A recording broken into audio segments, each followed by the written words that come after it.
Programang ito ay rated SPG, striktong patnubay at gabay ng magulang ang kailangan. Sa biglaang pagdalaw nila Tinding, Tess at Noy sa Bilibid upang dalawin si Tanggol, ay agad nilang nakita si Chip Espinas. Laking gulat nga ni Espinas nang makita si Tinding, lalo na nang malaman ni Espinas na ito pala ang lola ni Tanggol. Humingi nga ng tawad si Espinas kila Tinding dahil napag-alaman niya na pamangkin niya pala itong si Tanggol.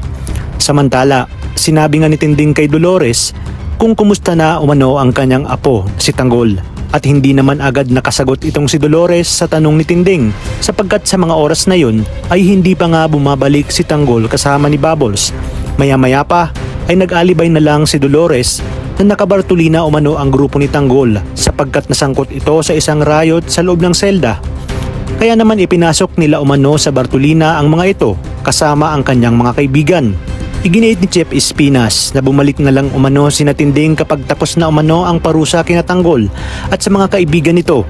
Wala namang nagawa si Tinding at Tess kundi umalis at sundin ang patakaran sa loob ng selda. Ayon pa kay Dolores na wag umanong mag-alala si Tinding at Tess dahil ligtas naman umano si Tanggol sa loob ng Bartolina at tinatapos lang umano ang araw ng kanilang mga parusa. Sa pagkakataon ngang iyon ay nakalusot si Chip Espinas. Kaya naman ipinag-utos niya kila Makasantos at Balatukan na hanapin na sina Tanggol at Bubbles sapagkat sigurado umano siya na babalik sina Tinding at Tess upang dalawin muli si Tanggol. Sa kabilang banda, nagsisisi nga itong si Chip Espinas sa mga ginawa niya kay Tanggol dahil wala nga siyang kaalam-alam na pamangkin niya pala ito. Muli ngang nakabalik sina Tanggol sa Bilibid kasama si Bubbles.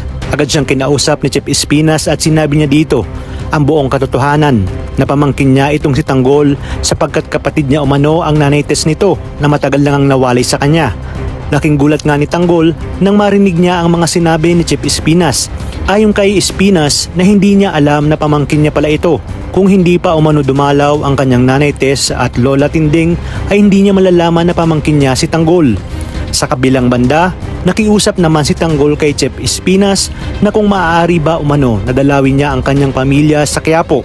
Sinabi nga ni Espinas na wag umano sa ngayon dahil mainit pa umano sila kila Rigor sabagat pinagdududahan umano sila ni Rigor. Dagdag pa ni Espinas na hintayin na lamang ni Tanggol na bumalik sina Tinding at Tess upang dalawin siya ng mga ito. Dahil sinabi naman umano nila Tinding na babalik sila upang dalawin nga si Tanggol. Wala ngang nagawa si Tanggol kundi sundin na lamang ang utos ni Chip Espinas.